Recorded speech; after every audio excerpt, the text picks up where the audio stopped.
Okay, so I think we're good to go now. We're good to go.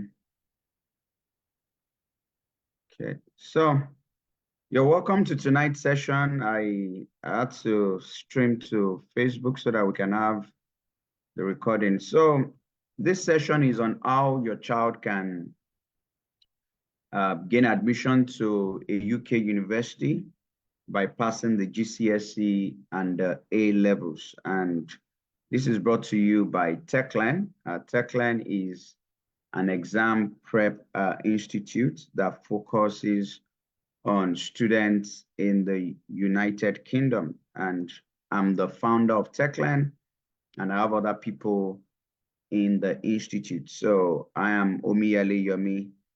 I'm the founder of Techland, a K-12 exam prep institute with the mission to make high quality K-12 education accessible to every student through an engaging and flexible online platform. So our training programs are 100% online. Techland is focused on helping year 5, 6, 10, 11 students, and even 13 students in UK schools to excel in the 11 plus, 13 plus, GCSE and A levels at one sitting and gain admission to grammar schools and universities respectively. I'm also the CEO of Gcse Consulting, a tech training institute that helps Africans learn premium technology skills and transition seamlessly into the tech industry through career coaching services. I've led software engineering teams to build and deploy software applications that serve thousands of users. Prior to starting Gcse Consulting and Techland, I worked at a multinational Big Four tax an auditing firm for 5 years as a tax accountant, after which I proceeded to work in the oil and gas industry as a senior tax advisor with the largest indigenously owned oil exploration and production company in Nigeria. I'm the senior pastor of Household of King's Church, Grammar School Bus Stop, Bega, Lagos. So that's a little about myself as the founder. We also have Jennifer. Jennifer is a dedicated career advisor with over 4 years of experience in education. Jennifer specializes in helping students navigate their academic journey while discovering career paths that align with their strengths and passions. She has a PG certificate in education from the Goldsmith College, University of London, and a QTS from the ACT Teacher Training UK. Having successfully prepared students for GCSE exams, she understands the importance of making informed decisions for future success. She provides personalized guidance to help students explore career options, understand the necessary qualifications, and build a roadmap towards achieving their goals. At Techland, she empowers students to make confident choices about their education, careers, ensuring they are set up for long-term success. And we have Afua. She's an education advisor. Antwi Afua is a graduate of Manchester Metropolitan University. She's an internationally accredited tutor from the World TESOL Academy. As an educational advisor, she's dedicated to empowering parents and guiding students through the challenges of GCSE and 11 plus exams. With 5 years in the education sector, Afua understands the intricacies of these pivotal assessments and the impact they have on a child's academic journey. Our aim is to provide tailored support and resources to both tutors and families to enable them to navigate the complexities of the education system. She aims to foster confidence in students and alleviate parental concerns by offering practical strategies, expert advice, and the needed support. At Techland, she helps students to achieve their educational goals through guidance and counseling. So that is Afua. We have Lauren on our team. Lauren is a private tutor and secondary school admissions consultant with 12 plus years experience guiding parents and students through the 11 plus, 13 plus ISCB CAT 4 exams for students entering top grammar and independent schools across the UK. She has notable success in helping students gain admission to top UK schools like the Abbey College, Parkstone Grammar, Bournemouth for Girls, Talbot at Lewiston, Christ Hospital, Benedine, Oppenham, and Bryanston. Lauren is a parent and student advisor at TechLearn, where she guides both parents and students on how to excel in the 11 plus, 13 plus exams and gain admission to a top grammar school. She has worked as a private tutor at Enric Learning, Atom Learning, Poppy's Tutoring Company, and as a training coordinator at IQ Bar Limited. We also have Sharon, exam prep tutor. She's a versatile and dedicated educator with extensive experience in both physical classroom settings and online tutoring. Currently working with TechLearn, she also collaborates with other educational initiatives to provide high-quality tutoring for students across the UK and Canada. She's a top exam prep tutor for iPrep UK and a tutor and educational content creator for Kinyabi in Canada. Her teaching covers a wide range of subjects and levels from early primary through secondary education with a focus on preparing students for critical exams like the 11 plus and the SAT. She takes pride in developing engaging, student-centered lessons that promote academic growth and critical thinking. Beyond her work with TechLearn, she actively participates in projects aimed at improving literacy and numeracy skills for young learners in an engaging and effective way. She believes in the power of an interactive, student-centered approach to learning. Our lessons not only build foundational knowledge, but also encourage critical thinking and creativity. Whether through reading programs or exam prep, she's committed to making learning accessible and fun for all students. So this is not everybody on our team, but because of our time, these are the ones we'll be sharing with you tonight. So tonight we are here to discuss how your children can pass the GCSE exams and the A-level exams and gain admission. And that is what we are here to do. So that being said, I need to get practical right here. Need to get practical here. So let's get going. Let's get going.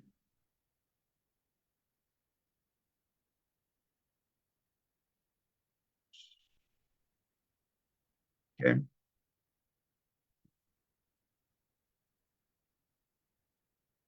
Okay.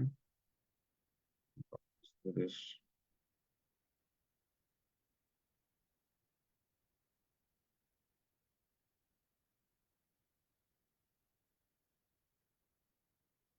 Okay.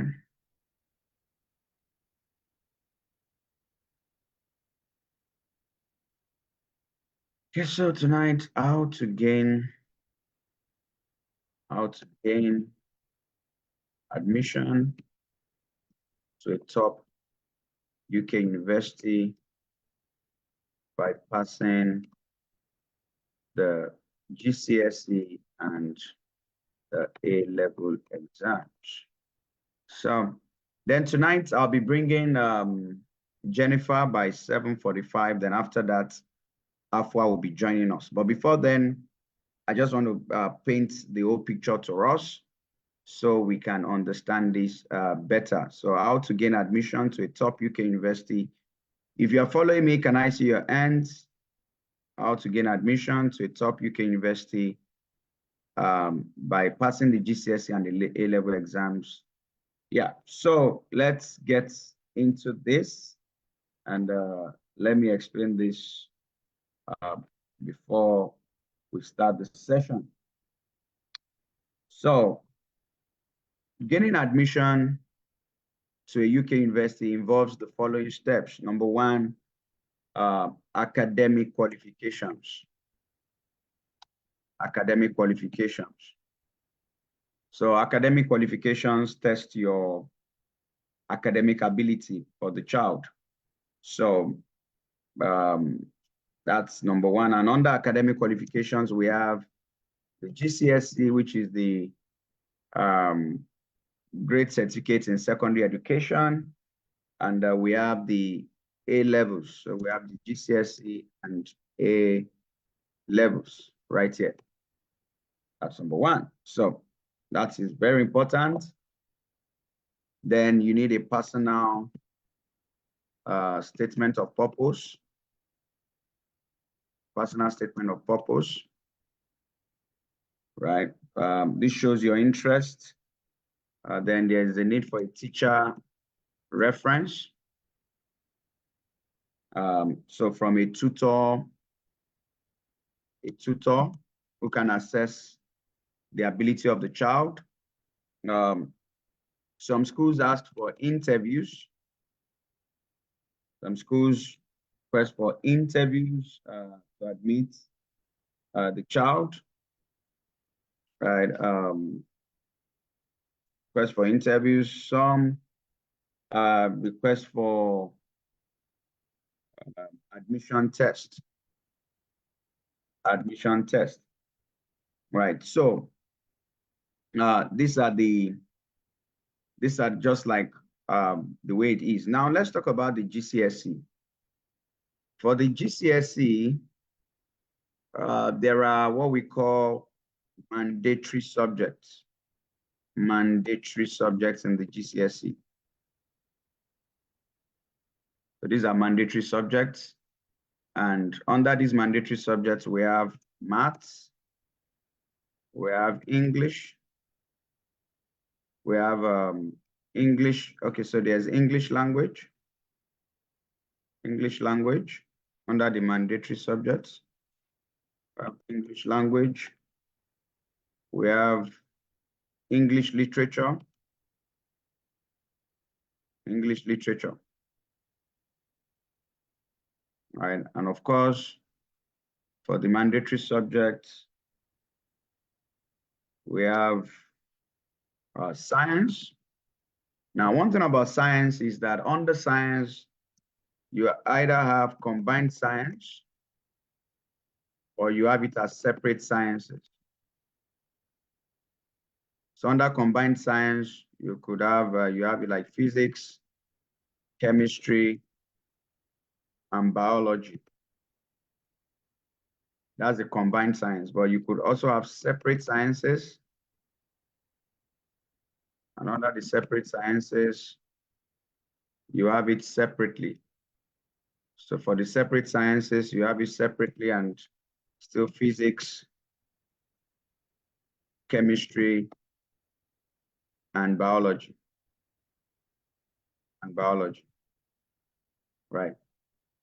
Now, the interesting thing about the GCSE is that the GCSE is taking May, June, depending on the exam board. So we take in May or June, right? And when students take the GCSE, they are in year 11. They're in year 11, and so they take it May to June of year 11. Right. So proceed. Now there are different exam boards. For the GCSE.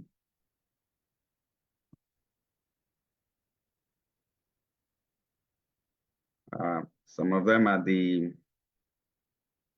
EdExcel. We have EdExcel. Remember that one offhand.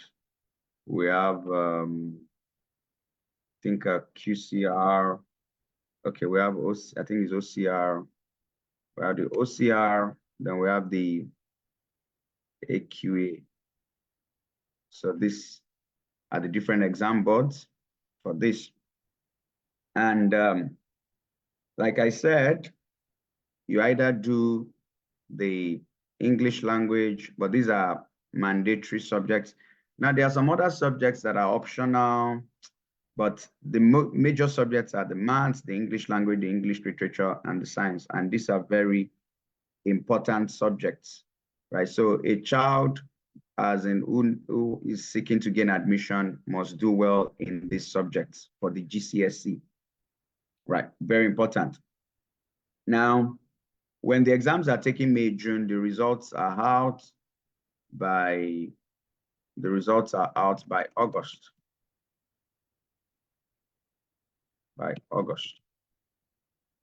So For students who will be taking the GCSE next year, this is the time to start preparation for the GCSE. And they have from November, they have November 2024 to at least May 2025 to prepare adequately for the GCSE. Okay, so that being said about the GCSE, now on the GCSE, another reason why students must do well on the GCSE is because there are different grades. There are different grades. So you want to be getting like a grade 5 or grade 6, right? Because some schools will not take a grade lower than that for some of these subjects, right? So you want to be getting a high grade, right? So that is very important for any of these subjects. You want to have maybe a grade 5, a grade 6. Some could do a grade 4. Some could accept a grade 4, right? But you don't want to be limited to that, right? So these are the important things in the GCSE for us to take note of. Very important. Very important. Now, we move to the A levels. We move to the A levels. I think I'm still being shared.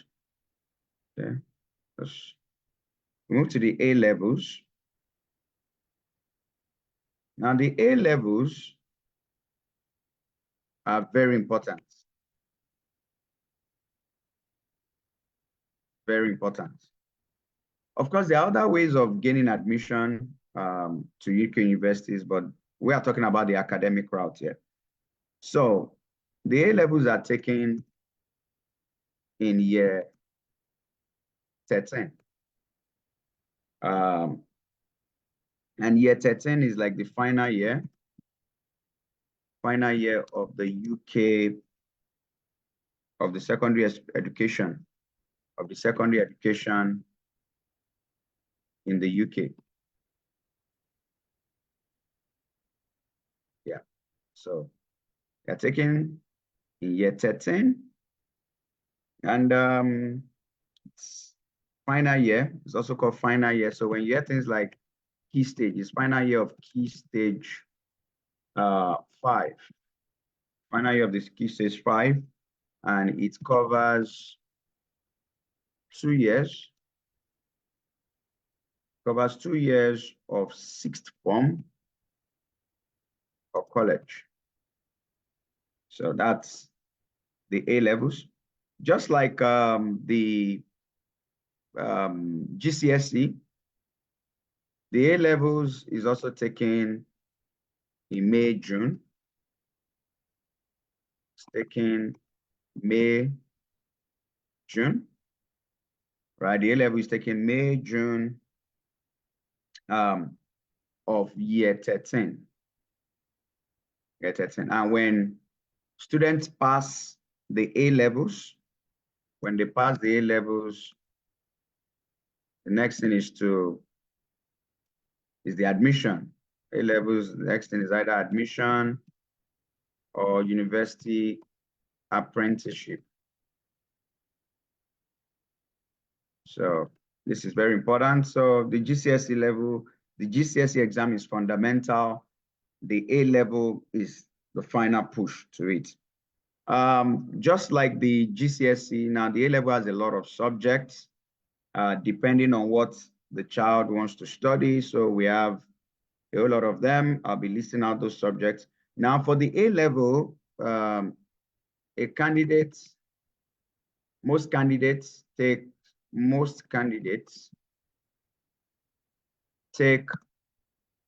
3 to 4 subjects for the A levels. Most candidates take 3 to 4 subjects for the A levels, and I'll try and list out some of those subjects here, and they have to do well at this subject. So we'll start with the STEM subjects because the A level is like the exam itself. Like the GCSE is fundamental, but the A level is if you have the GCSE, you are not guaranteed admission. But once you have the A level, then you are good to go. So let's start with the STEM subjects. I think the STEM subjects very important. So we have the STEM. STEM is the STEM subject, that is, we have the STEM subjects for the A level. So for the STEM subjects, we have STEM just means science, technology,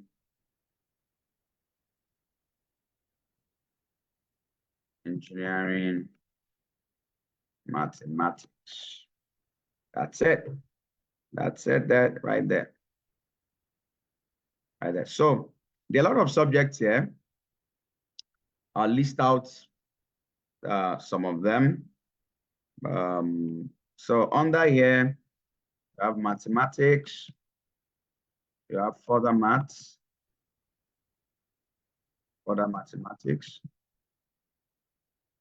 you have biology, of course, chemistry,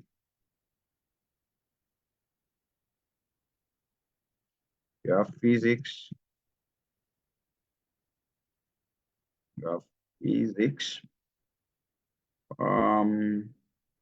you have computer science, on the STEM courses, and I think there's also psychology. Yeah, I think there's psychology. There's psychology there. I think so. But okay, I think, but these are the major ones. Now, we now move to the humanities, and these are A-level courses. So we'll look at the humanities. So for the humanities, we still have a lot of courses that students have to take for the humanities, and a lot of them. Let me list out the ones. So we have English language.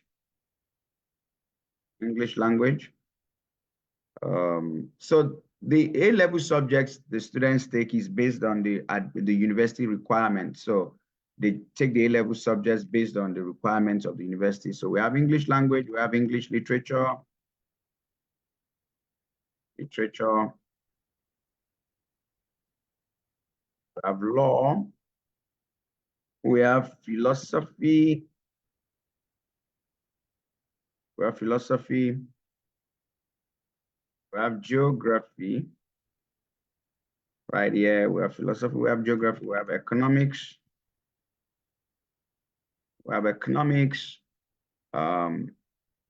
We also have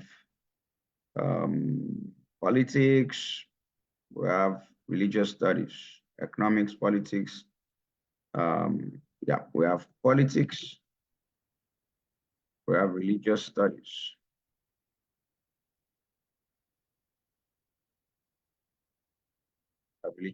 So that is for humanities. Then we also have languages, right? So those are the ones I will talk about today. So we have languages, and under languages, because these subjects are taken based on the admission requirements. So there are still more, but I think I will just end it with languages. Yeah, I'll end it with languages. So under languages, we have French, Spanish, German, Italian, Latin, Mandarin. Okay. German, Italian, Mandarin, and many of it like that. So, so these are the subjects, but we also have what we call combinations. right? And this combination, like I said, it's based on what the university requires, based on what the university requires. So then you have to combine it that way. So let me just list out some of these combinations. I think I have it here, so I'll just list it out. Okay, so we have some of these combinations here. You can see. So this always happens. So like we said, the subjects are always taking 3 to 4 subjects. So for STEM fields, we have mathematics, physics, chemistry, common for engineering, medicine, or physical sciences. For medicine, you have chemistry, biology, and often mathematics or physics. For humanities, you have history, English literature, politics, or economics. For social sciences, you have sociology, psychology, geography, or history. For creative arts, you have art and design, media studies, and English literature. So there are various combinations you determine. So now, before I bring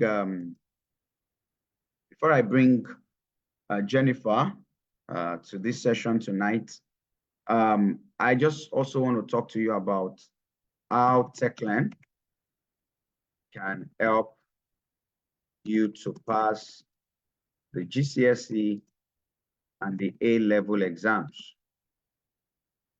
So how TechLearn can help. So if you are following my session tonight, can I just see your hands? I need to be sure that you're following me. I need to be sure, can I see your hands?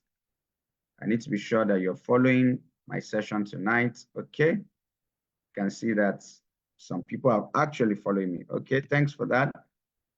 Let me continue with my session. Thanks for the encouragement. You know, it's not easy to just sit here and be teaching without knowing whether the listeners are following, but thanks for following. So this is how we help.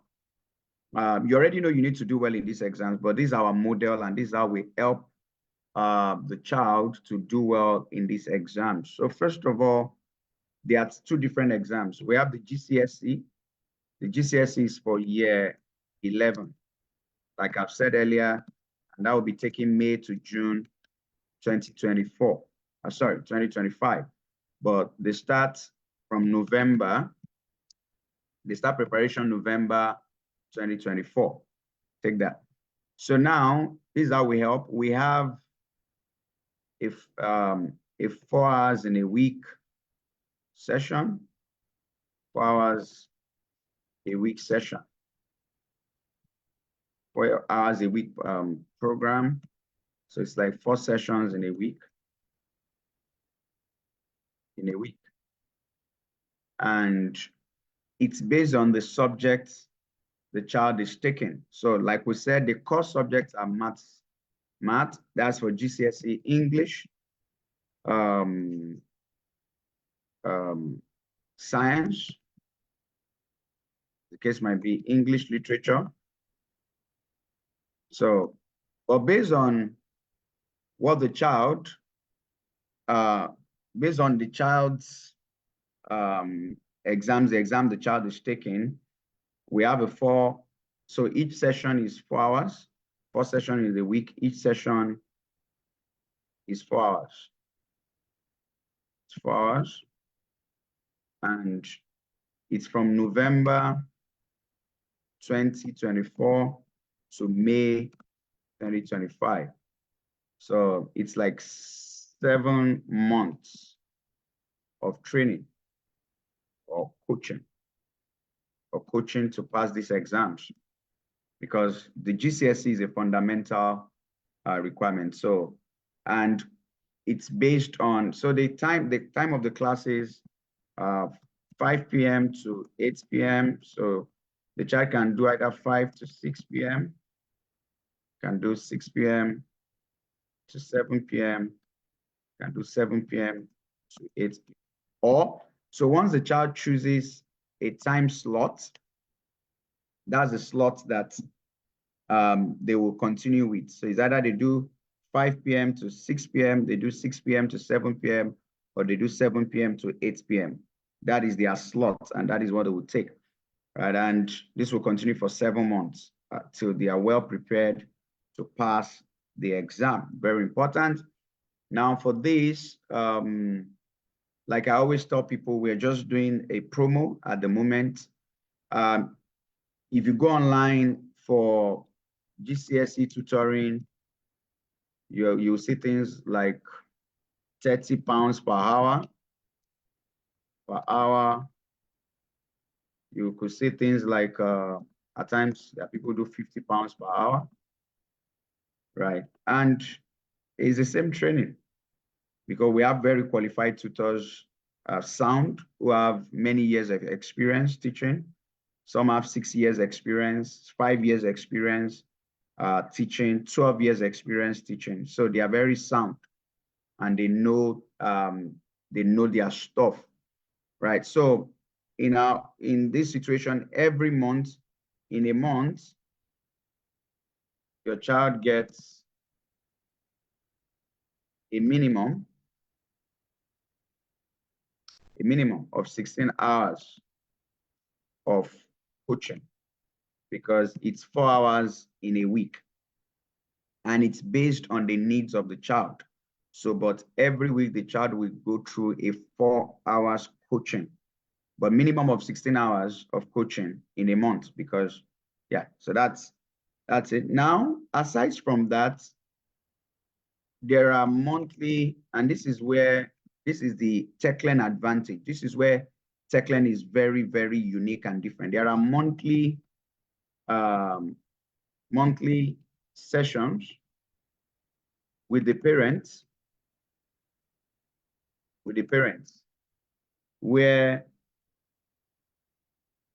our career advisors guides the parents and children on admission processes, the admission process and the improvement of the child. So we don't just train the child by just teaching them how to pass their exams. We also guide the parents. So these sessions are once in a month. We always call it career coaching sessions. And at these sessions, the parents are involved in the learning of the child. So they know what is happening. So the parents have this session with the tutors and the career coaches, and they can see the progress their child is making. They are taught about the admission process, what it entails, what they need to put into consideration. So it's a program whereby the parents are also involved. They are involved in the process, in the learning process. The parents are also taught what they need to do and what they don't need to do to help the child. So we don't just teach the child, we also carry the parent along. So, and these sessions hold every month. So for us, it's not just about teaching the child to pass maths and English or sciences. It goes beyond that, right? It's not just maths and English, it goes beyond that. So because this, like they say, it takes a village to raise a child. So to help a child to pass their exams, it takes a community. It takes the parents working, it takes the tutors, it takes the career advisors, so that the child can be exactly where they need to be. Now, the interesting thing about the program is that mock tests are administered right from day one. And there are monthly mock tests. So that's the way it works. So every month the students are taking tests, and we're checking their progress because this is an objective. We have an objective to ensure that these children, they get better at what they do. So they're getting better every month with this mock test. So this is how this process works. And by June May, June, they write the exam. So it's for 7 months, as you can see, 7 months. And at the moment, we are doing what I would call a massive promo. So it is ridiculously cheap at the moment. This is at the moment. So we're just charging 250 British pounds for the 7 months program. 250 British pounds for this 7 months program. So if you do a one-time payment, then you pay 250 pounds.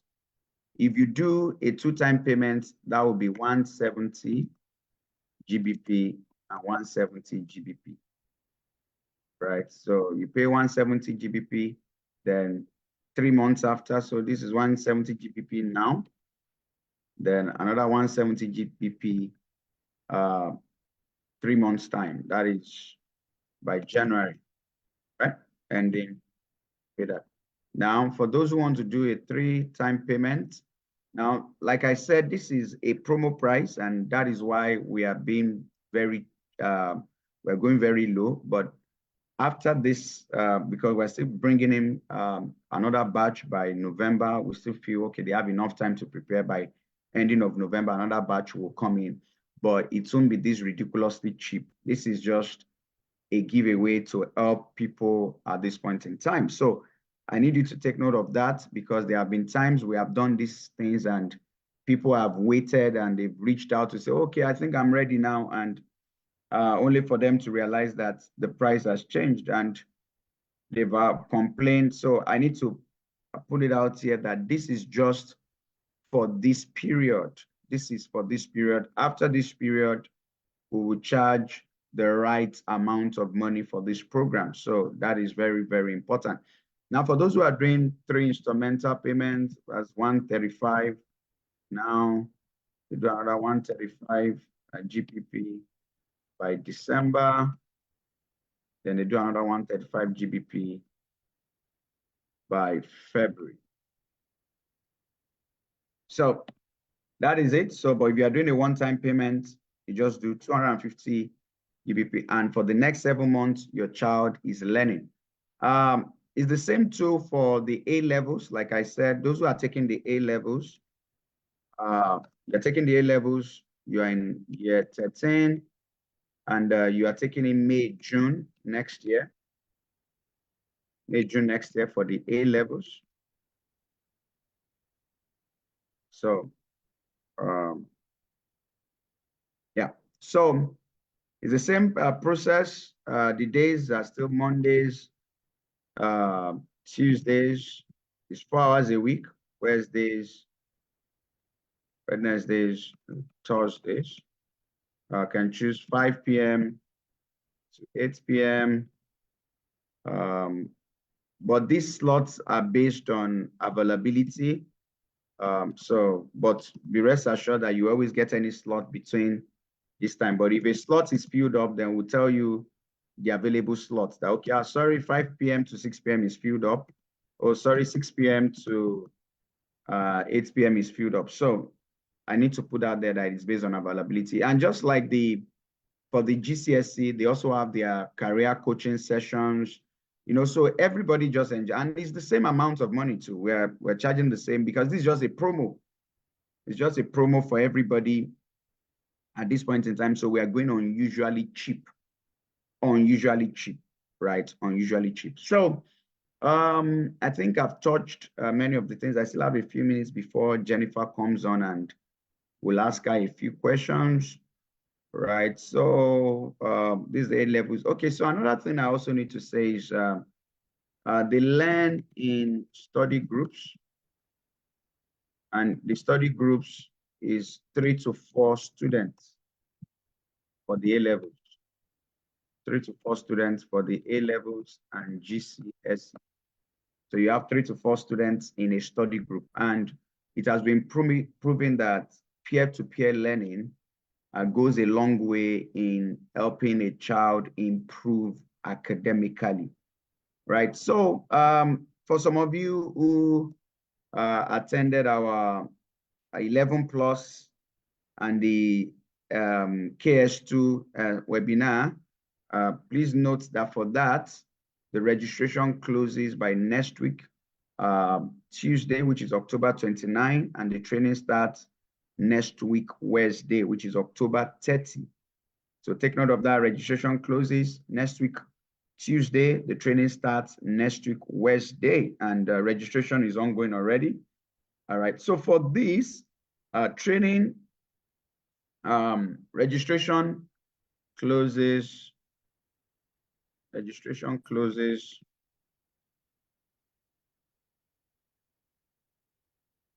Saturday, not this Saturday, upper Saturday. So registration closes 2nd November, Saturday, 2nd November, and the classes starts Monday, November 4th. Monday, November 4th. So registration closes Saturday, 2nd November, then the classes starts Monday, November 4th. So please take note of this, very important. And for inquiries, for registration,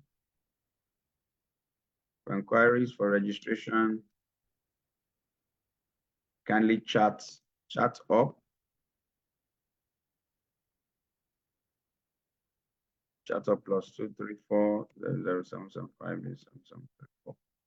So yeah, some people know this is a Nigerian number. Yes, it is a Nigerian number because I'm currently based in Nigeria, but our tutors, our career coaches are based in the UK. So that has to be sorted out because at times I see people say, oh, this is a Nigerian number. Well, it's not a sin to be in Nigeria. It's not a sin to be a Nigerian, I believe. It's about the value we have to offer. So at this point, I think I'll bring Jennifer in, and I'll bring Jennifer in, right? And we'll have a session with her. So bring Jennifer in. Okay. So promote to panelist. Okay, so I will make you the host, Jennifer. Let me make you the host so you can be able to share your face. Okay. Hello, Jennifer. Can you hear me? Yes, I can. Good evening, Mr. Yemi. Okay, yeah. Good evening. How are you doing? I'm fine, thank you. And yourself? Yeah, I'm doing good. How was your day? It was very well, thank you. Okay, we can't see your face again now. Yeah, my Zoom is acting up. I don't know. Okay. The camera came on and then now it's okay. Yes, okay, it's on now. Yes. It's on now. Amazing. It's on now. All right. Okay, so you're welcome to the session tonight, and I just did a little intro to what the program is all about. So I just want you to introduce yourself, even though I've introduced you to the viewers. So can you introduce yourself and share with us your teaching experience with GCSE candidates in the UK? So over to you. Okay, thank you very much. All right, please let me know that you can see my screen. Can you? I can see your screen. Amazing. Great. Clearly, yeah. Thank you for introducing me, and welcome everybody to this session. My name is Jennifer Gill. Just like Mr. Yomi has said earlier, I have those credentials. I have a PG cert from University of London. I have a QTS as a qualified teacher status from Art Teacher Training. And I've had 4 years of full-time teaching in the classroom in the UK, preparing students for GCSEs and successfully getting them across the line and getting their desired grades. I offer personalized guidance to help students explore career options. So I'm a career coach with Hagital, and I help students also to understand the necessary qualifications for them to be able to pursue their career of choice. So what I'm going to cover today, I think most of it has already been covered, so I'm not going to dwell on most of this. Importance of good GCSE grades for future opportunities, the core subject, I think that has been covered. Understanding subject tiers, so I'm going to talk about that. You can still cover it, so you can still cover it. It's okay. Yeah. Oh, okay, that's fine. All right, so I'll talk about the subject tiers, then I'll talk about the grading system. That has also been mentioned, but I'll mention it again. I'll talk about how you can create a revision timetable, or how you can help your child, if you're the parent, to create a revision timetable. And I'll also share some effective revision techniques. I'll talk about growth mindset and positive thinking, and your role as parents in supporting your child's learning. I'll also talk about the admission process into UK universities. I know that has been covered extensively. I'll just brush over it. And I'll tell you what to expect in future sessions, and then I'll take questions. Hopefully, I'll be able to do this in good time so I don't overshoot. All right. All right, so the first thing is importance of good GCSE grades for future opportunities. Now, a government research shows that if you get 5 GCSEs grades 4 to 9, including English and Math, you will earn over £80,000 more in your lifetime than someone who hasn't. So that's why it's really important. Employers also want people with good Maths and English GCSEs. The government has made it a requirement that a young person who hasn't yet achieved the grade 4, which is an old grade C in the old grading system, if you haven't achieved the grade 4 or above in Maths or English, you will have to continue to take them. So even when they go to college, they'll have to take those subjects. They still have to take Maths and English until they make it, or until they're 18. So if you get to 18 and you haven't made it, well, there are other options, but we'll discuss that in future sessions. But the point is, it's best to get it the first time around, because if you don't, imagine a child going to do their A levels, and then on top of their A level courses, they have to still repeat their GCSE Maths and English. So there's no getting away from it. It's always best to get it right the first time. All right, so the talk about core subjects and optional subjects has already been discussed. So the core subjects are English, Maths, and Science. For some courses that you want to do, you can just do English and Maths and you'll be fine. You might not really need Science as much to proceed into A levels and college. But for everyone, you need English and Maths. Okay, and then there are other subjects that are not core subjects, such as history, geography, modern foreign languages, design and technology, and art and design. Okay, so let's talk about the subject tiers. In subjects like Maths, English, Science, and modern foreign languages, your child is going to be given the option of either doing foundation or higher. Now, the reason they tier it into foundation and higher is to provide assessments that are tailored to students' ability levels. So if the child is really has very high ability, they don't want the child to spend too much time doing very easy stuff. And then if the child is finding some content really difficult, they don't want them to spend too much time trying to get that content when they can just do the foundation paper. However, there's a catch. Now, foundation paper is obviously easier than the higher paper. So when you do a foundation paper, the grade you can get is between 1 and 5. But when you do the higher paper, the grade you can get is between 4 and 9. And now, not all GCSE subjects have higher and foundation tiers. There's only one tier for English language and English literature. Okay, and yeah, so it's just basically these subjects that I've spoken about before that we need, that we have this higher foundation. For most other subjects, it's been abolished, and in English and English literature, it's also been abolished. So it's just Maths and statistics and science. That's, the 3 sciences: biology, chemistry, and physics. We call combined sciences when you do. Anyway, I'm not going to talk about that. I think he's already talked about that. And then modern foreign languages. And modern foreign languages is a good way to just score a good GCSE easily, especially if your child knows how to speak things like Spanish, French, German, Italian. It's an easy way to get a very good grade, is what I'm saying.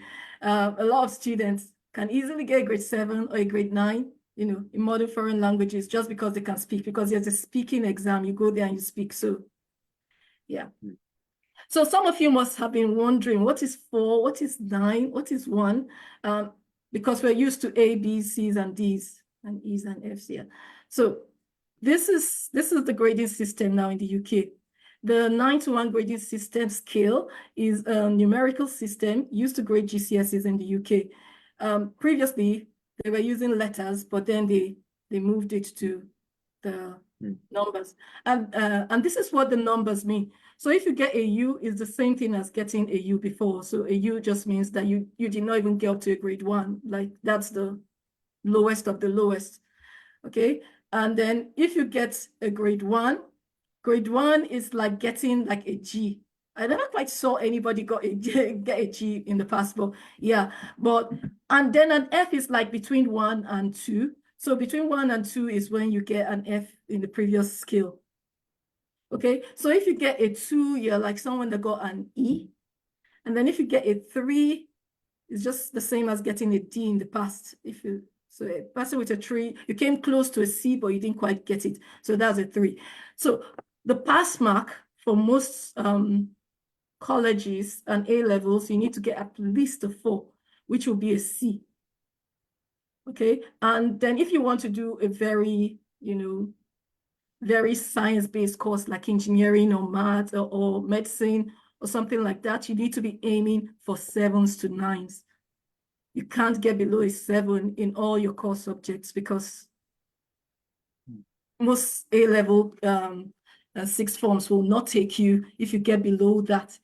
However, there are college options, which we'll discuss in future, yeah? All right. So there are some GCSE study strategies. The first one I'll talk about is creating a revision timetable.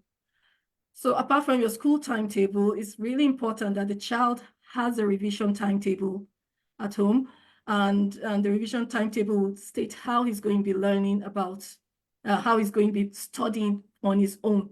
It's going to involve everything. So supposing he says, okay, I come back from school, I'll show you an example of one of the ones I have here. And then in future sessions, we're going to also be creating this revision timetable with parents, with students. We're going to be reviewing your timetable. We're going to be seeing how you can improve on your timetable, because like Mr. Yomi said, the aim is to ensure that over the course of 7 months, you are getting the best result possible so that you can pursue your career dreams. And then we'll talk about some revision techniques as well. So this is an example of a revision timetable. So you can decide that, okay, between 8:30 and 4 p.m., I'll be at school. Then 4 to 5 on a Monday, I'll do my homework. 5 to 6 will be dinner. 6 to 7, I'll revise geography. We always say put a subject there that you're going to revise, so that every day has a subject and every time slot has a particular subject. At some point, you even be putting topics based on where you experience gaps. Yeah. And then, of course, there'll also be the need to create time for free time. Like from 8 to 9, you can see a free time / shower. It's really important that work-life balance is maintained. So like I said, in future sessions, we're going to be creating revision timetables and helping the students to review their timetables. Effective revision techniques. So these are some techniques they can use to revise. They can use flashcards, go over past papers, which they'll be doing a lot with their tutors. They can create mind maps, which is something I'm going to be going over time, so that they can connect their learning. They can identify gaps, mostly their tutors. So while Mr. Yomi was talking about the monthly tests that they're going to be doing. From the test, the tutors are going to identify the gaps in their learning. And then with those, when they identify those gaps, they will close those gaps by teaching them what they don't know. And then eventually, the child is going to catch up on that learning, and then that gap is going to be closed. So the most important thing, I think, is to work with the tutor. Work with the tutor, talk to them if there's any particular subject that your child is having, or any topic your child is having a weakness in. Okay, so that brings us to the point of growth mindset and positive thinking. Well, some students can just say, well, you know, I find maths difficult. I used to be a maths teacher, so I know how it is. A lot of people just, I just don't like maths. Well, but you see that maths is really important. We cannot just accept that you don't like maths. You will not stop having to do maths until, you know, you get it right. So it's really important that children develop a growth mindset and not a fixed mindset. Now, what is a growth mindset? A growth mindset is the belief that intelligence, abilities, and talents can be developed through effort, while a fixed mindset is the belief that these traits are unchangeable. So over the course of the next few months, we're going to be ensuring that the children develop a growth mindset.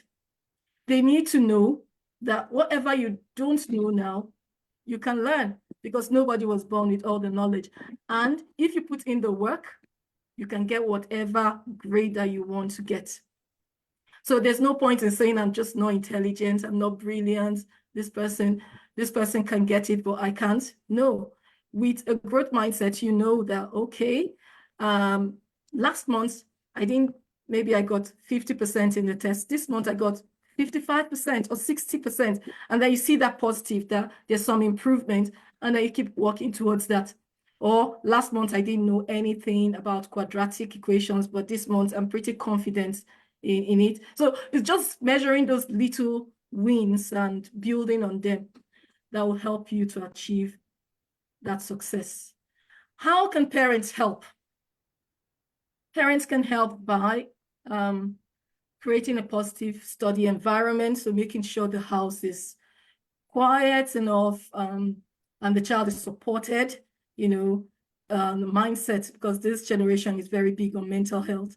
You need to make sure that their headspace is in the right place. They are okay, you know, they don't have any serious worries that they're thinking about. So make sure the house is peaceful and positive. Encourage them. The parents also need to have a growth mindset. Do not just give up. I think that's what I'm trying to say. So if your child doesn't do so well today, just encourage them, tell them next week will be better. So over the course of the next few sessions, we're going to be talking about how we can help, how we can also develop a positive growth mindset to help our children. So also providing tools. One of the tools is obviously this registering for these tutoring sessions. I have never seen it this cheap. I've never seen it this good. So please, that would be one of the tools that you are arming your child with. Register for these sessions. They come in there, they are getting the best. And apart from getting there, they need to sit down there. They need to make sure they are actually learning. So parents' work is never really done. So apart from registering them, you need to ensure that they attend the sessions and they keep up with their homework and whatever else they need to do. And teach them to self-motivate, because you might not always be there to encourage them and to talk to them, but let them be self-motivated. A good way to self-motivate kids is probably to ask them what they want in life, and then tell them that this is the way. Education is the way to get there. So teach them to self-motivate, to want it for themselves, not just what you want for yourself. So partner with tutors and teachers. Like I said before, make sure you're partnering with the tutors. When they start teaching, it'd be great for parents to also, you know, encourage the child, stay by the child as much as you can during the tutoring sessions. And then if you see they're struggling, you can speak to the tutors. And like Mr. Yomi said, we're going to be giving feedback every month. So we'll have these career sessions where we talk about how your child can get to their career dreams. And then the tutors will also be giving feedback on how they're doing in the subject. And attending those sessions is really vital so you can know how the child is progressing and how you can best support them. It's also really important to balance support and independence. So you really want to support the child, but you need to know that this is something they need to do for themselves. So whilst we want to really help them, we need to make sure that they can carry on their own. When we take off the props and the support that we're giving them, they are able to independently stand and go into those examples by themselves and achieve success. All right. Let's talk about the admission process into the UK universities. Just like Mr. Yomi has said, after GCSEs, you don't go straight to the university here. You have to, first of all, stay in school till 18. So when we say you have to stay in school till 18, we mean that like your compulsory education is continuous till you're 18. So up to secondary education is compulsory in the UK, but also post-secondary. So you need to be in school till 18. You finish school in the UK at 16, and then you have to be doing something in compulsory education till 18. So there are many options you can be doing. You can go into full-time education. By that, I'm talking about A-levels, BTECs, NVQs, Tech Backs, OCR Cambridge, or T-levels. We'll talk about that eventually. Or you can go into apprenticeships, which is really, really wonderful. So either of these are really good. So there are many options for full-time education after GCSEs in the UK. A-levels is a popular choice for students who want to go to university. A-levels are subject-based qualifications that take 2 years to complete. Mr. Yomi has already talked extensively about that, so that's all I'm going to say about that. T-levels are not as popular, but they are 2-year courses designed to prepare students for skilled employment or apprenticeships. So they include a combination of classroom learning and on-the-job experience and practical skills.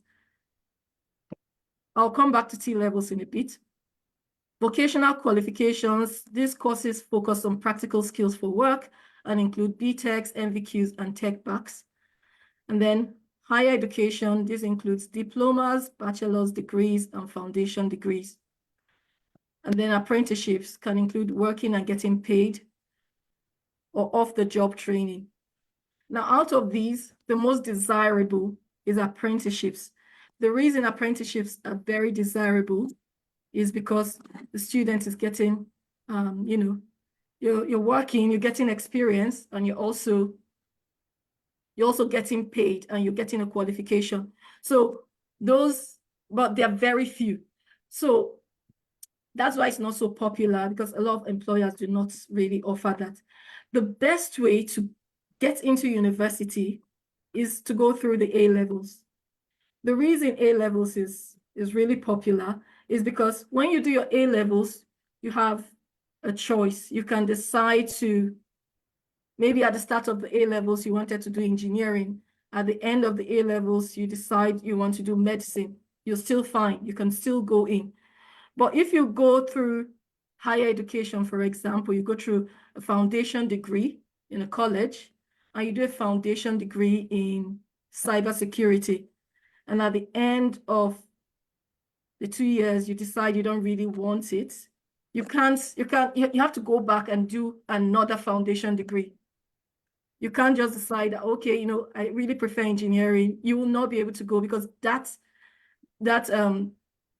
education you've had is tailor-made to that particular course. But A-levels gives you that flexibility to switch whenever you like. So what should you expect from future career sessions? I think I've pointed out a few of them, but we're going to be talking more about navigating GCSE options and career pathways.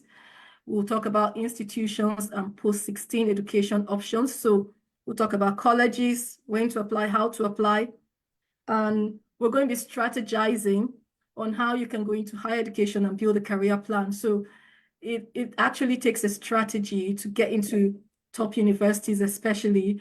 Sometimes good grades are not even the only things you need. So we're going to be strategizing on how we can build a career plan. We'll talk about stress management and well-being during GCSEs. I'll also talk about preparing for GCSEs and beyond. We'll talk about the key dates, resources, and tips. So now I'll be taking questions if you have any. Okay. Yeah, so thanks for the session. Let me see if there are questions. I don't think anybody has asked any question yet. Okay, so, but since nobody has asked a question, let me ask mine. So from your years of experience at teaching, what do you think are the reasons why some students fail the GCSE exam, or the reasons why they don't do as well as they are capable of doing on the exams? I believe the reason some students don't do as well as they should is because they don't put in the work. And that is why I talked about a fixed mindset and a growth mindset. Some students get to give up because they think that, okay, right from year 7 or right from when I started secondary school, I've never really liked maths. I've never really done well in maths. And then they give up. What they don't know is when you find out that you don't do so well in a particular subject, you should actually give that subject more attention. So if I find out I don't do so well in English, what I need to do is strategize, think about, okay, I need to get a tutor. I need to revise this more.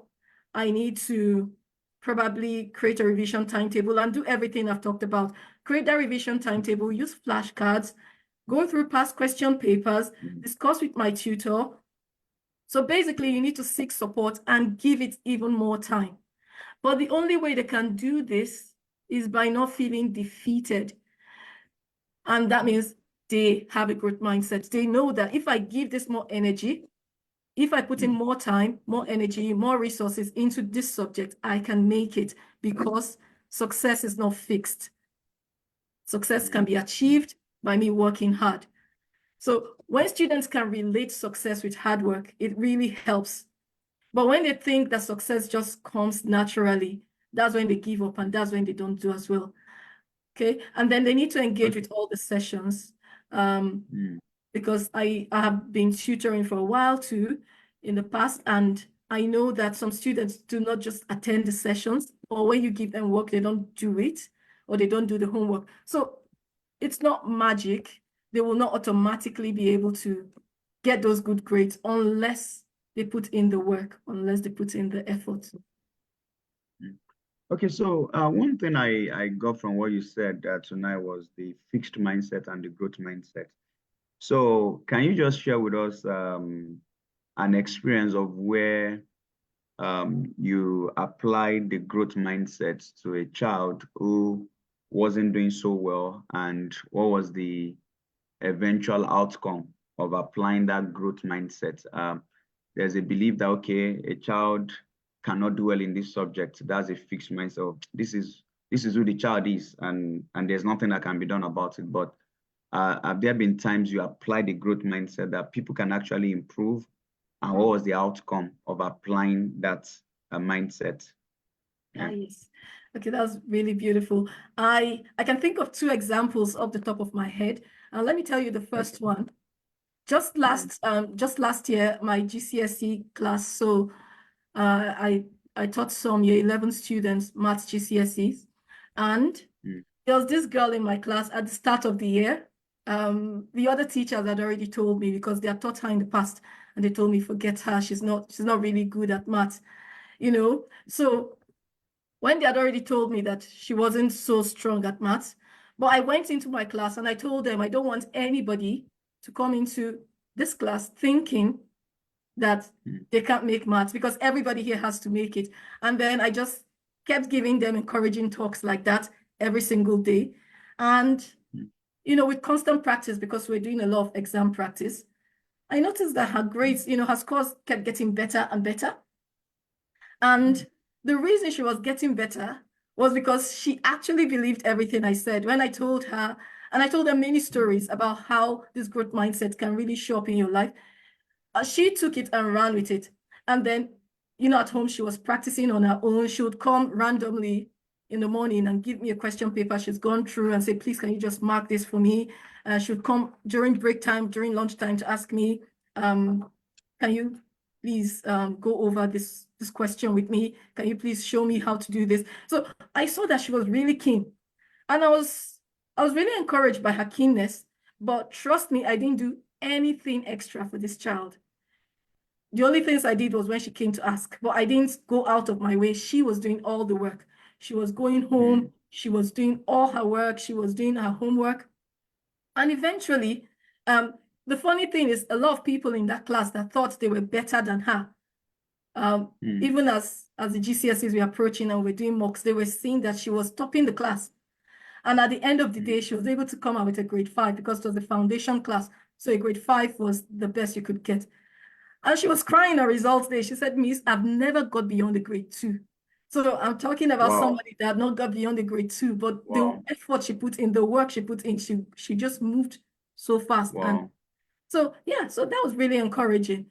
And then the other story I have is about the first year I taught. So there was a boy in my class. He wasn't so keen on maths or anything. And when we tried to encourage him, he said he was going to become a plumber. So that he had no intentions to go to university, he was going to become a plumber. Then over time, he said no, that he was actually good at sports. So he was going to do sports instead. I said, okay, that's fine. And then he finished. He didn't quite do well in maths that first year. So he had to graduate. And then after he graduated, I was tutoring him. After he finished GCSEs, I became his private tutor. And then he did it the next year. And he was able to pass because this time around, he didn't have his funny bad friends telling him he couldn't do it.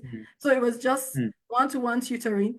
And then within that time, because his friends had all gone to do whatever they were doing and he had moved to a new area before I became his tutor, he had no distractions and he was able to focus and he made it. And by this time, he was already in college doing sports studies. But after he made his GCSEs, he couldn't believe it. He got a grade 4. He couldn't believe it that he actually passed because the previous year he got a grade 2. So now he had got a grade 4 and he could finally do something. He came to me one day and told me that he wants to do cybersecurity. So because he was doing a foundation course in college, he had to go back. He had finished 1 year of that course, but he had to go back. He didn't mind. He went back and did 2 years of cybersecurity. As I speak to you, he's now in the university studying cybersecurity. This is someone that moved from plumber to sports to now cybersecurity, which is one of the highest paid courses. Yes. So that's a very inspiring. That's a very inspiring story. It shows that the growth mindset actually works.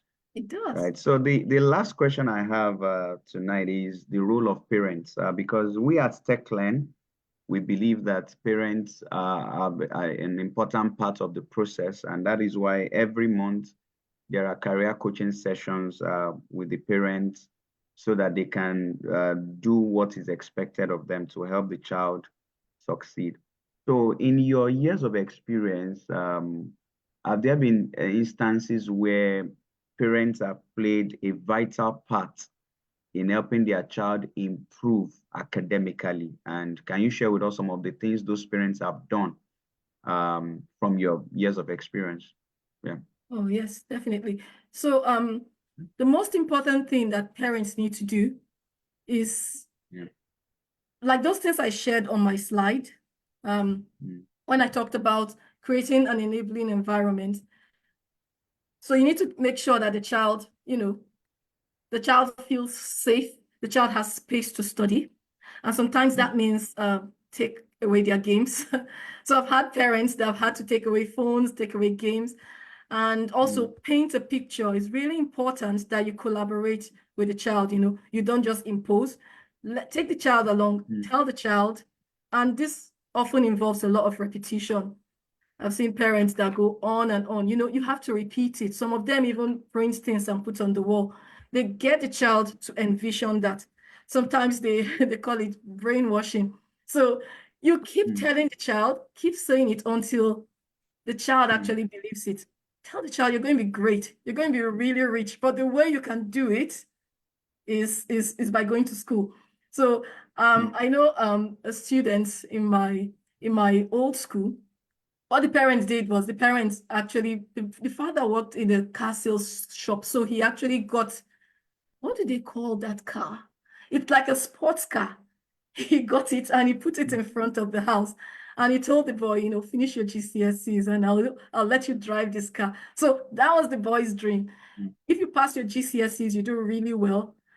You're going to learn to drive, and then that's the car you're going to be driving. So the boy told his friends, and his friends were like, you just have to pass, you know, because now it was something that made all of them, like even the friends wanted to get in that car. So everybody was working together with him. So it's something like that. Some other parents, I know they've told their child, like, what do you like? Then the child will always probably say, maybe it's always boys. They'll always say things like, maybe I like a Mercedes, or I like a Rolls Royce. And then the parents will be like, do you know you can actually get it?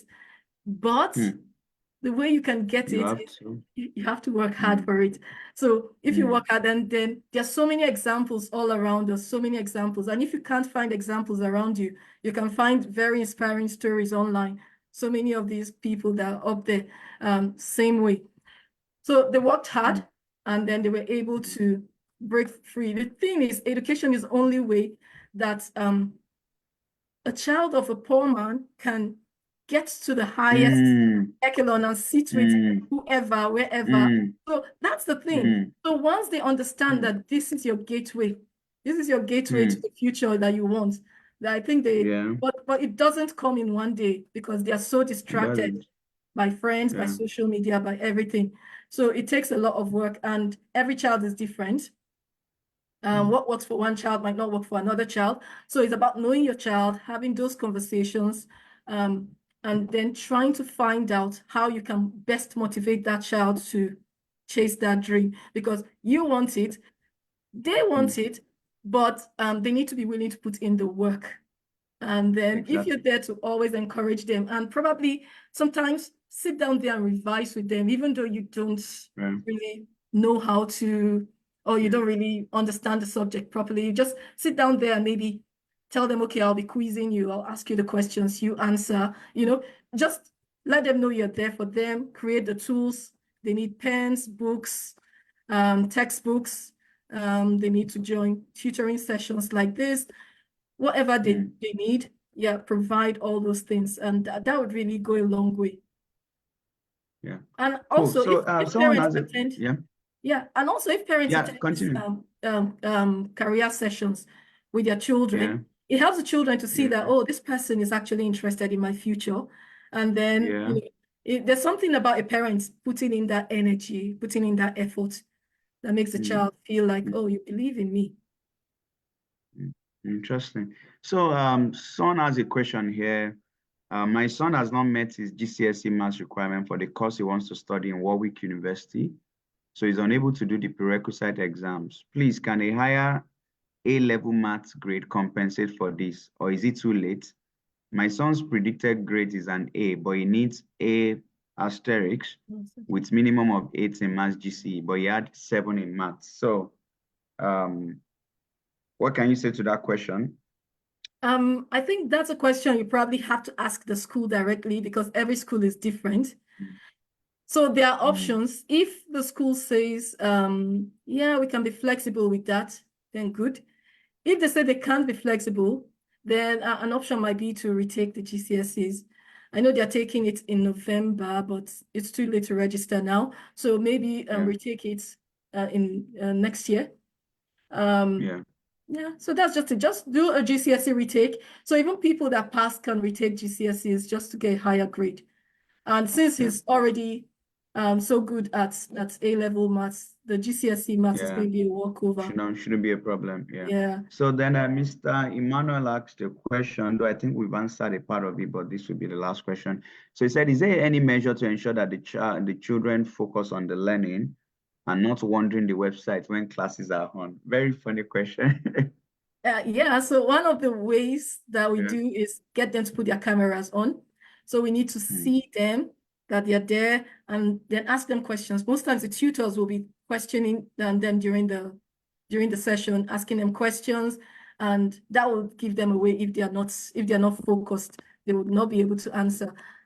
So those are just most of the strategies. And then if the parents can, because we have to work together, if the parents can also ensure that the child is actually sat there, the child is actually doing the work, and from time to time, look at their books, see what it is they are doing. And of course, the feedback session, you discuss with the tutors, and then you see how they're improving.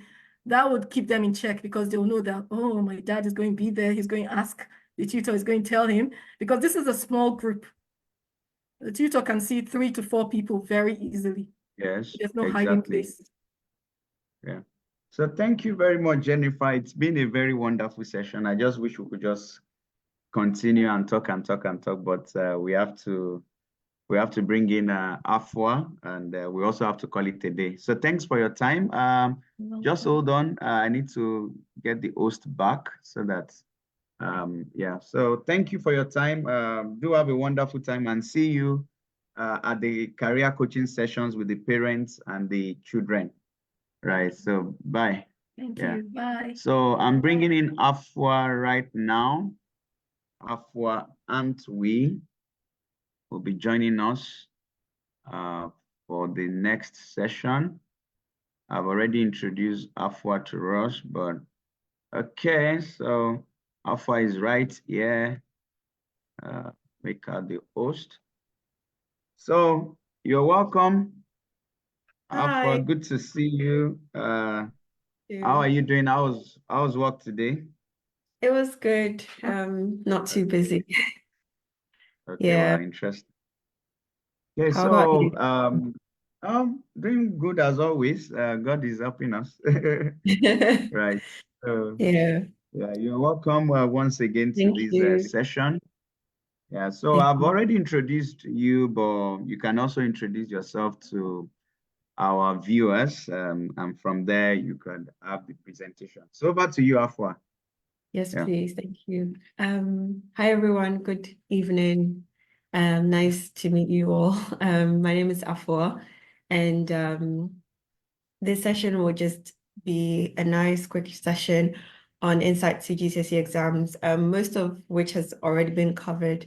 But I'll just maybe add one or two things. So my name is Afua, and I'm a qualified secondary maths teacher, so that's my specialty, with about 5 years of teaching experience at secondary level.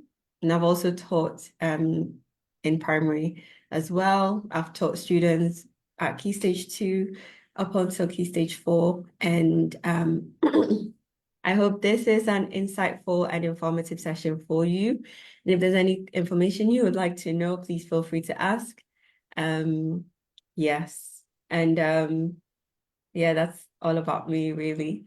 So without further ado, I'll get into the session on the GCSE. So once again, I didn't want to assume anything, but again, most of what I'm going to share has already been spoken of. So if there's anything, I'm just adding on to what's already been shared. So what the GCSE is exactly is that it's the General Certificate of Secondary Education, and it's a set of exams taken in the UK, typically by students around the age of 16 at the end of their secondary education. And it covers a wide range of subjects, including maths, English, science, and various humanities and arts.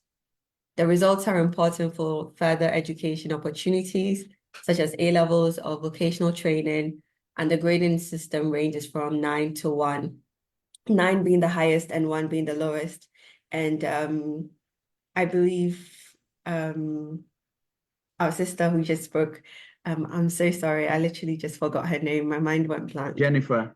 Jennifer. Yes, Jennifer, sorry. Jennifer, Yeah, yeah. Jennifer's already spoken about the grading system. So it used to be the A star A, B, C up until U, but it's changed to make it a number system. Yeah. And the passing grade is a standard of a grade 4. So that's across board in every subject. So students in the UK typically choose their GCSEs in year 9. So when they get to year 9, they have the options to choose, and it's usually done at the beginning of the academic year, when they attend a parents' evening. So usually the parents are there. The parents are informed that this is your child, this is what your child will be given to do when they get to year 10. So by the end of year 9, they will choose some of the subjects that they would like to do. Typically, the subjects that students do from year 7 to year 9 are very generic. They do things like, obviously, science, maths, English. They'll do maybe like food tech, drama, dance, very generic subjects. But when they get to year GCSE, there are more subjects that are offered, more specialty subjects like business studies,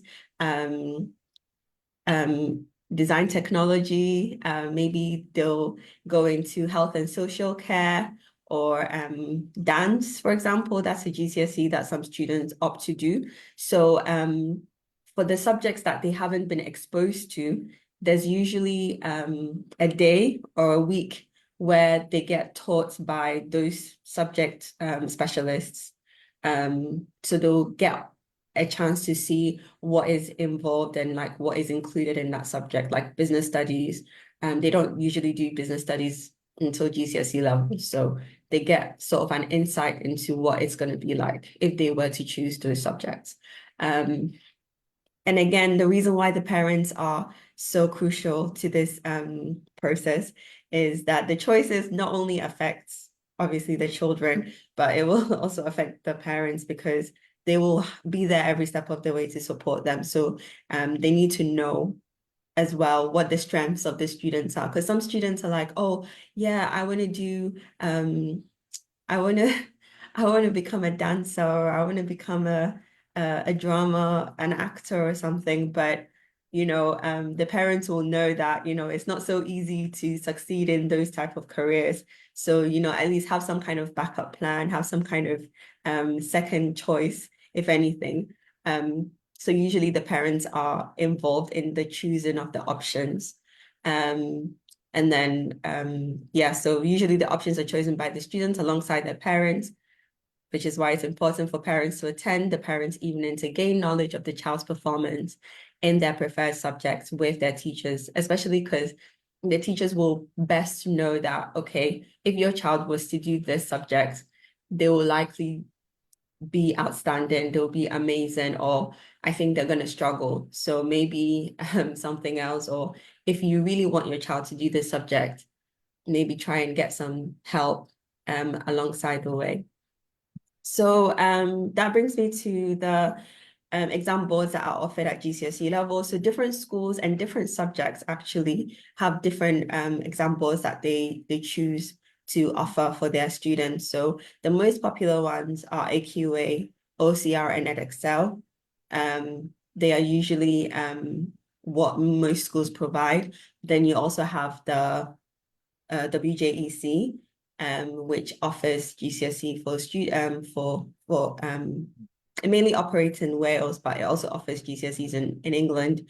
I also tutor sometimes, and I have a student who's actually writing their maths GCSE again with the WJEC. So I've had a chance to sort of look into that exam board as well.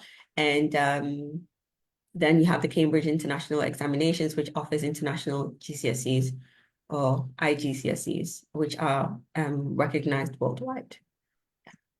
So the options that are available at GCSE level, you have the core subjects, which are compulsory, which means you cannot leave high school without these subjects. You have to do them. They are, it's not optional. Everyone is doing it. So those subjects are English language, English literature, maths, and then science, which can be combined or separated. So when you choose to do separate subjects, as in biology, chemistry, or physics, those are all individual GCSEs. So those will be your options. Those will be part of your options. And depending on the school, they will give you an amount of options you can choose, because obviously they don't want you to be overloaded with so many subjects. Because when it comes to the GCSEs at the end of year 11, it's so stressful. You're not just doing one subject, but you're doing multiple subjects. And those multiple subjects are multiple exams.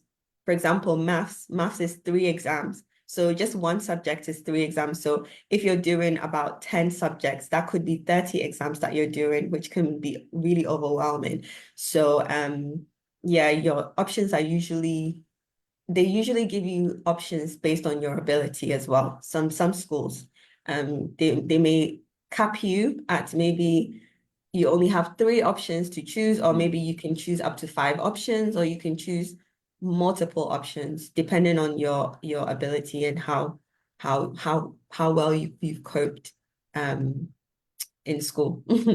Yes, so the optional subjects are like humanities, so history, geography, and religious studies. There's one missing. Oh no, well, yeah. I mean, it's not really offered in many schools, but citizenship can be offered as well. And sociology and psychology. Some schools offer psychology and sociology as well. So those can be part of the options available in the humanities department. And then you have languages like French, Spanish, German, or other languages. For example, some students speak Italian and Mandarin and Arabic, so and even Hindi. So you can even do a GCSE, an extra GCSE in your spoken language, just to gain an extra GCSE, just to kind of pack up your credentials and make it look very good. So those are all like options you can also do. Then you have the arts like art and design, music, drama. Then you have technology and vocational subjects like design and technology, computer science, food technology, business studies, and then physical education. Although you'll have to do PE anyway, even if you don't choose it as an option, because it's mandatory. The government, you need to do at least 2 hours of exercise in like school every week. So whether you choose it as an option or not, you will still do PE and religious studies as well. But it's just that it may not count as a GCSE, but you'll still do it as a subject, because it's part of the curriculum. Yes. So yeah, and then there's additional options, not just GCSEs, but like you also have additional options like BTECs and Cambridge Nationals. So I remember when I was in high school, one of the options that was available were some students could choose GCSE options, like they would choose the humanities, the languages, and everything else. But some students only could do the GCSEs, the compulsory ones. So they were only allowed to do English, science, and maths, and they had to do BTEC courses because they were deemed not able, or basically they were deemed as they may not be able to do the GCSEs. If they did the options, they wouldn't do so well. So they gave them an option of BTECs, which I will go on to explain now. So what exactly are BTECs? Business and Technology Educational Council are vocational qualifications that provide practical hands-on learning in various subjects, and they're designed to prepare students for further education, training, or employment. BTECs are available at different levels, including level 1 and 2 and level 3, with level 3 being equivalent to A levels. So the only levels that are offered in high school is the level 1 and level 2. That's what's equivalent to the GCSE. So BTECs can be in a wide range of subjects. So I'll just mention some of the key features of BTECs. They focus on practical skills. So they emphasize real-world skills and knowledge relevant to specific industries. And they are quite popular with students who prefer practical learning over traditional academic exams. So these are like students that may benefit more from doing things like coursework than actually sat down written exams. Because what the coursework does is it offers them the opportunity to draft essays and then redraft them and then redraft them till it's the desired, basically, written work. Then they will then give it to their teacher to then submit it. So that's basically one of the benefits or advantages of doing a BTEC. It suits students who are not so I wouldn't say academically inclined, but they just don't test well. They don't do well when they write exams. Some students feel overwhelmed or overloaded with the amount of information they have to learn to then, kind of regurgitate or do in the exam. So they would rather benefit more, or they would flourish more if they did things like coursework. So that's what the BTEC offers. And there's also a wide range of subjects that the BTEC is in, like business, health and social care, art and design, IT, sports and engineering. So they can do this up until level 2. And the assessment is typically a combination of coursework, projects, and exams. And it depends on the subject, really. And it can be quite flexible as well. And the main thing is that the teacher, the class teacher, is the one actually looking at your work and marking your work. So they know you best. They know how much effort you're putting into the work. So depending on the kind of relationship you have with your teacher as well, it can also go a long way for you doing well. Unlike the exams, the traditional exams where you write it and then it's sent off and a random person is even marking it without even seeing your name. The person who actually marks your BTEC, your coursework, is your class teacher. And it can also lead to further education because you can do BTECs in colleges when you finish secondary school.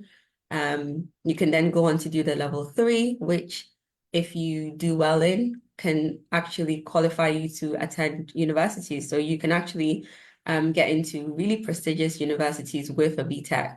I have a friend who So the way that the grades are given with the BTECs is you get distinction, which is obviously the highest, or distinction star, merit, and then a pass. So those are the 4 grades that you get with BTECs. And I have a friend who did really well. She got distinctions all around.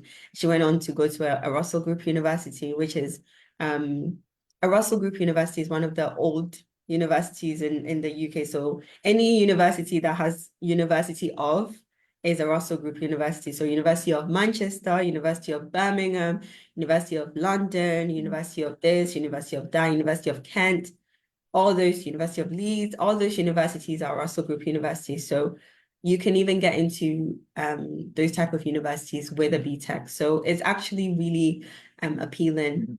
And it's something that a lot more students are looking into because some of them they know themselves that their strengths are not in written exams, but actually something more practical, something that takes a bit more time and, working through and polishing. Yeah, I would say. Yeah. So yes.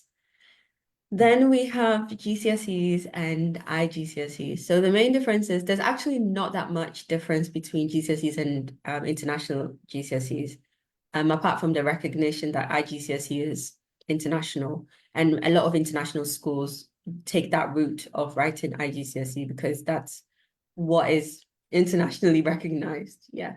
So whereas GCSEs are more UK focused.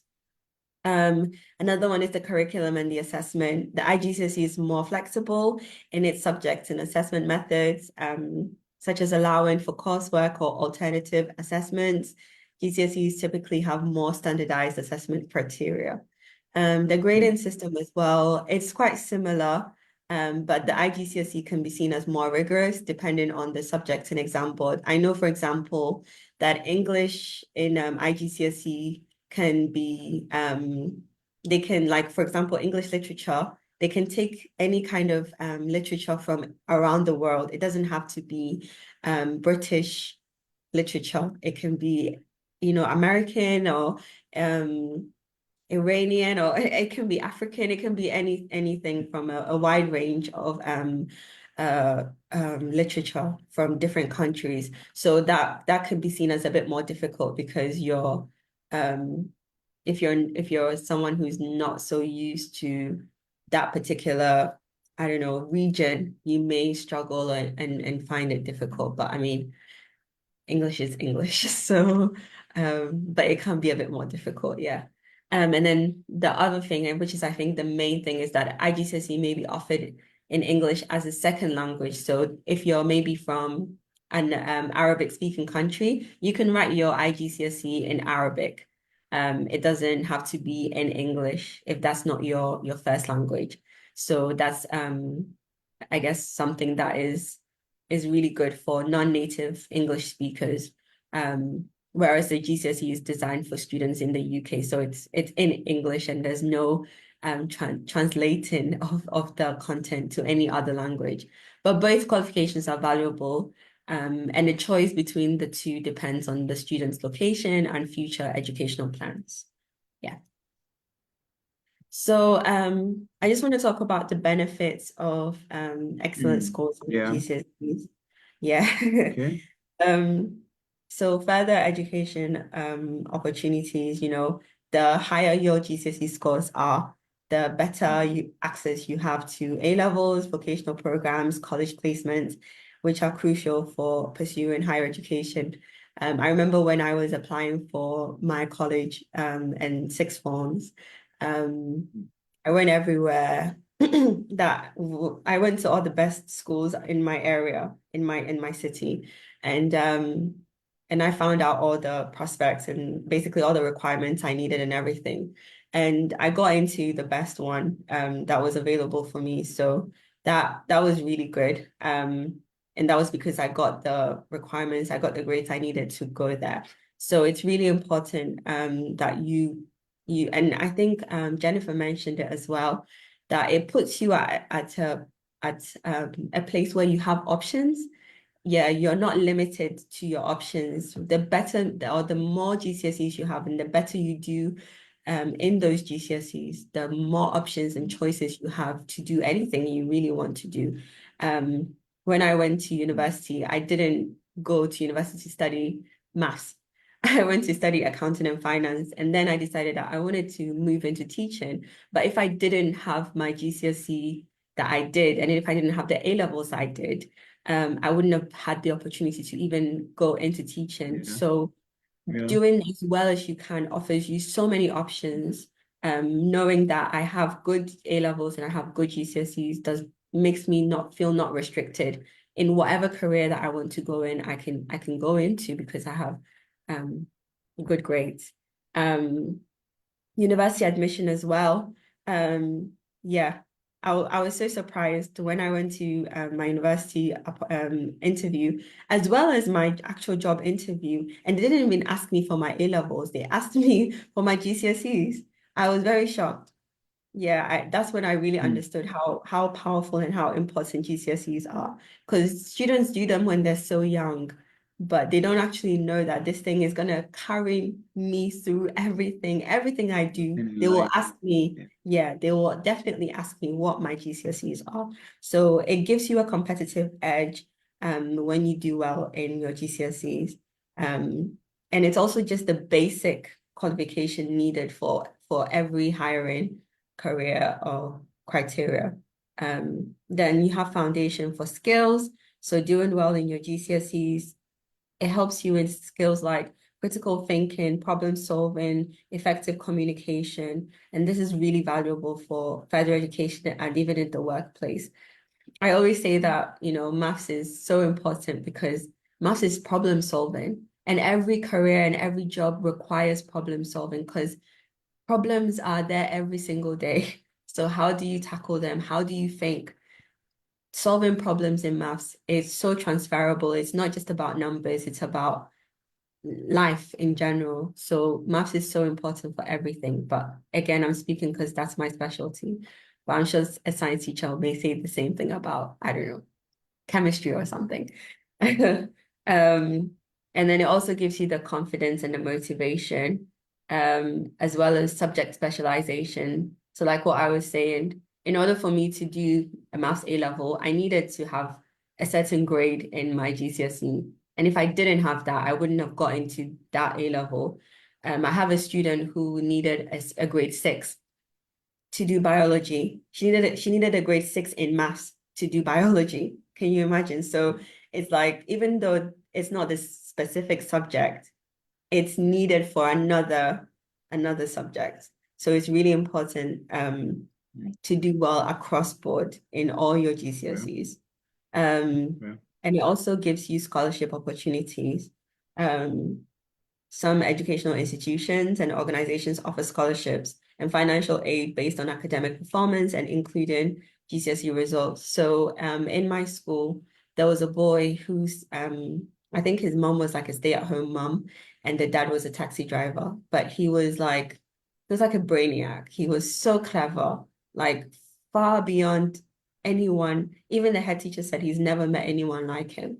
And he excelled, he did exceptionally well in all his GCSEs. And he got a scholarship into a grammar school by the end of it, because our school was not a grammar school. But he got an acceptance into a grammar school that offered A levels and in a sixth form.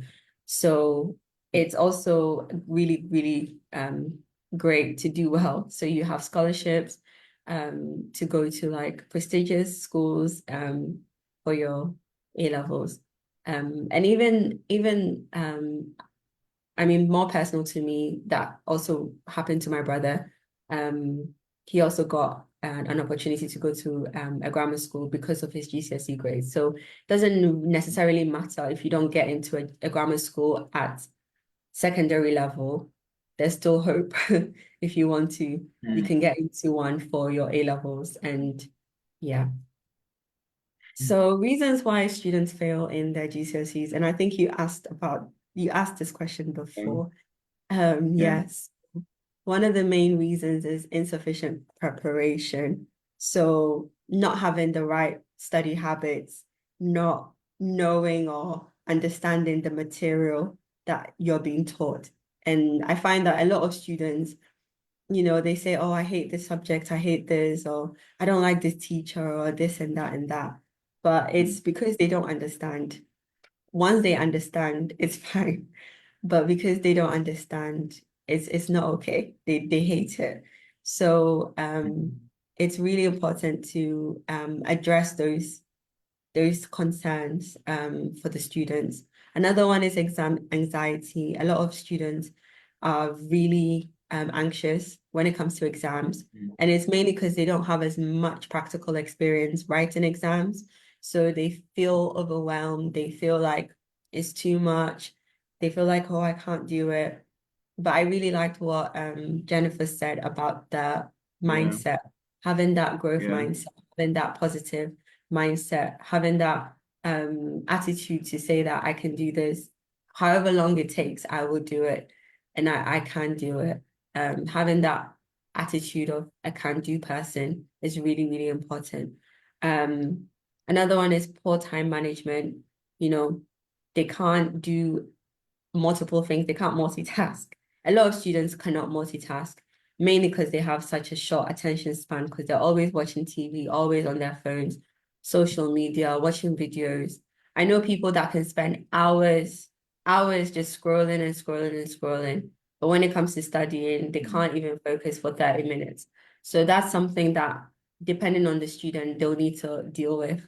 And one of the things that can help with that will be creating a timetable. So time for me to scroll and watch TV and all that, and time for me to actually study.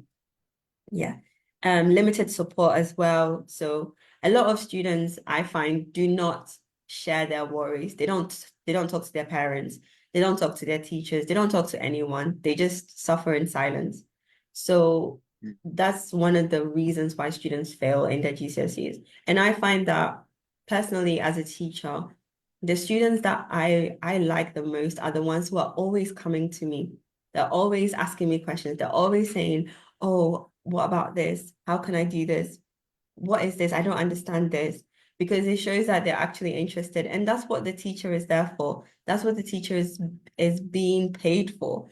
They're there to support you. So if you are finding yourself as a student that you're not being supported, I think a large part of it may be to do with you, the individual yourself.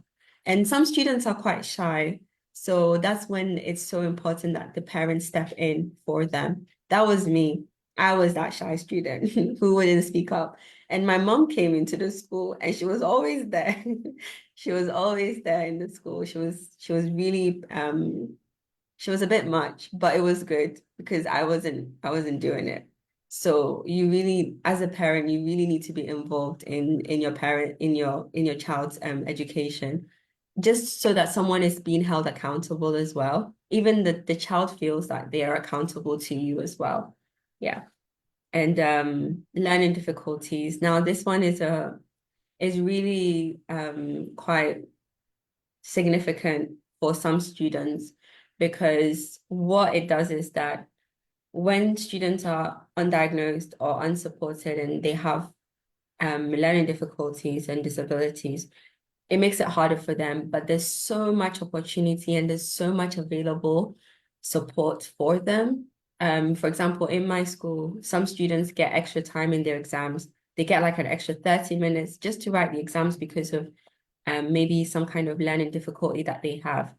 So if you find that your child is struggling in some way, shape, or form, it's really important that you report it and you let the school know, so they can raise it to the local authority, and then the student can be tested, and then they can find out what exactly the problem is, so they can be best supported in that, because it really goes a long way in helping them. And the schools get funded to help the child. They get extra funding to help the child who has the learning difficulty. So it's not something to shy away from. It's something to really persist with if you find that there could be a problem somewhere.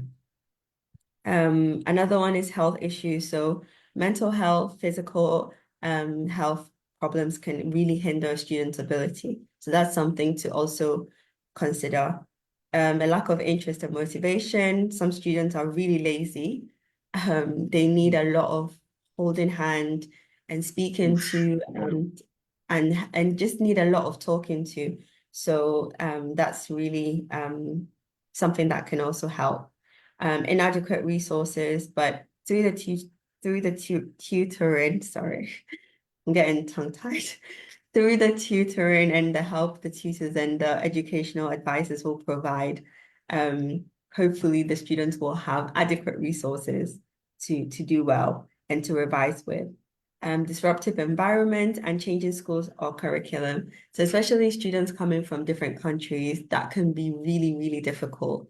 And it can be a massive hindrance for them doing well in their GCSEs if they're coming from a different curriculum, a different school, a different educational system. It can really impact them. But hopefully, as they get through Tech Learn and they have the teachers there to support, they'll get familiar with the curriculum and they'll know exactly what is needed to ensure that they do well and they pass and they are successful. Yeah, I feel like I'm running out of time, so I'm gonna try and rush through and get through the rest. So strategies for success in the GCSEs: having a study plan, so setting goals, having a timetable. I really liked the timetable that Jennifer shared. It was very nice, colorful, and attractive. And I think if students would follow something like that, they would be quite successful. Using effective study techniques like learning with notes. I always tell my students, have a little notebook. Just write down the main things about every concept that you're learning, whether it's about ratio, or it's about area, or it's about angles, whatever it is, just write something little in your little notebook and then just have it with you, so that every now and then you just flip through and you're just looking through, and it's really helpful. Another one is obviously practice past papers. Past papers are the best ways to learn. I mean, the content in the papers do not change. every year it's the same topics, the same things, just presented in a different way. So the more experience or the more familiar you get with the past papers and the type of questioning and the way they require you to answer, the best you'll be, well, like you'll be prepared to do the exams. Staying organized as well, having textbooks, having your notes, having easy access to it, keeping your bedroom clean. Sometimes if things are everywhere, you can't even focus, you can't even study. Having a nice study area, just somewhere that you cannot actually study. Seeking help when you need it, taking care of your health, being active, eating well, sleeping. Some students, they don't sleep. They just browse their phones all night, and then they sleep at like 3 a.m., 4 a.m., and they have to wake up for school, which means they're not even in the right frame of mind to even focus on anything because they're so tired. So that's something to really be aware of. Having exam techniques like time management, reading questions carefully, staying positive and managing stress, and reviewing the work regularly. Yes. So can my child apply to grammar school after their GCSEs? Yes. Like I said, depending on the school's criteria and requirement, they can. Some schools allow GCSE students to come in at that level where they're about to do their A-levels. So as long as you meet the minimum requirements for the GCSE grades, you can usually apply to grammar schools as one of your options for colleges and sixth forms. Subject-specific requirements. So like I said, maybe you need a grade 6 or a grade 7 or a grade 8 to do biology, but you need a grade 6 to do maths. You need a grade 5 to do maths. You need whatever it is, you need to go and look at the school and make sure you have the right requirement for that. And they have an application process and sometimes an interview. And they have to also, they'll ask for references from your school teachers or even head teacher. Make sure that you're not a problem child, getting excluded or anything like that. And it also depends on the availability of places because grammar schools usually keep their students from secondary school are more priority than maybe students from outside. So that could also be something to consider. And finally, at the monthly sessions for parents of GCSE candidates, what you can expect are updates on the curriculum and assessments, study and revision strategies, understanding what the exam requirements are, emotional wellbeing support, parental involvement, progress monitoring, question and answer sessions, and future pathways. Thank you so much. Wow, Afra, this was very detailed, very comprehensive and insightful, and it's been wonderful having you tonight. So for to our viewers, Afra is a career advisor at TechLearn, and she has monthly sessions with parents and the students, advising them on how they can succeed in the university admission process. So thank you very much, Afra. Let me reclaim the host. Sure. Right. So for our viewers, I think you can chat me up on this line, just WhatsApp this line for registration and for inquiries, WhatsApp for registration for inquiries. So whether you're taking the GCSE exams or you're taking the A-level exams, just send a WhatsApp chat. Like I said earlier, the registration closes Saturday, 2nd November.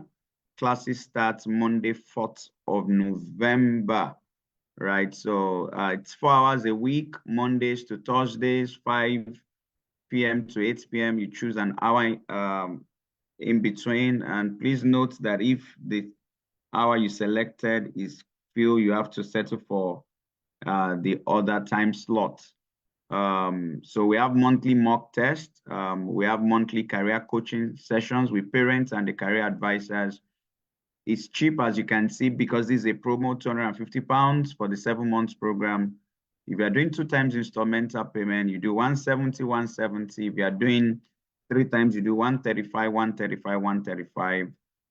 Available for GCSE and also for the A level. So if you have inquiries, you want to register, kindly WhatsApp this line and we'll take it up from there. So someone asked for the replay. Be rest assured the replay will be shared on the group tonight. Do have a wonderful time. See you in the class. Bye for now.